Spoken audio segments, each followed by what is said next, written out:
আপনার বিরোধের কাছে আপনি নিজেকে প্রশ্ন করেন।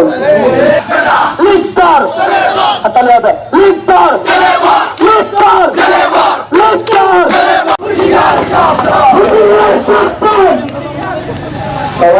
ছিলেন আমরা প্রশ্ন রাখতে চাই, আপনারা আজকে 9 মাস অতিবাহিত করা যাওয়ার পরেও আপনারা কোথায় গিয়েছিলেন? আমরা স্পষ্ট বলে দিতে চাই, আমার মুক্তিযুদ্ধ বাংলাদেশের মধ্যে পুনর্বাসন করতে চান, আমাদের লাশের উপর দিয়ে যেতে হবে। বাংলাদেশের মধ্যে আওয়ামী লীগের পুনর্বাসন চায় না। বাংলাদেশের মধ্যে আওয়ামী লীগের পুনর্বাসন যারা করতে চান, আপনাদেরকে বাংলাদেশ থেকে তাড়ানো হবে।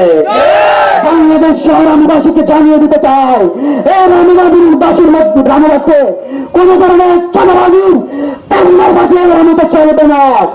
প্রশাসনের প্রাণদেরকে জানিয়ে দিতে চাই, এই প্রশাসনের এই রানীবাজার মধ্যে এখনো পর্যন্ত আওয়ামী লীগের ছাত্রলীগের গুন্ডারা এখানে পর্যন্ত এখানে আসে, অথচ তারা 24-এর গণঅভ্যুত্থানের সময় যে হত্যাকাণ্ড চলেছে সেই হত্যাকাণ্ডের আসামি হওয়ার পরে রানীবাজার কিভাবে আসে, রানীবাজার মুসলিম এবং কান্তিতে জানতে চায়।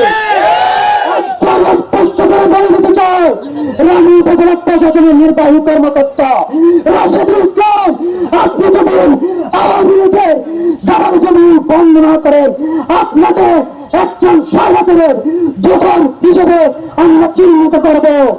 আপনারা সকলে জানেন, আজকের আমিতে রামনাথ জেলার একটা শৃঙ্খলা মিটিং হয়েছিল। সেই মিটিংয়ে রামনাথ জেলার 11টি ইউনিয়নের সরকারের চেয়ারম্যানদেরকে দাওয়াত দেওয়া হয়েছিল।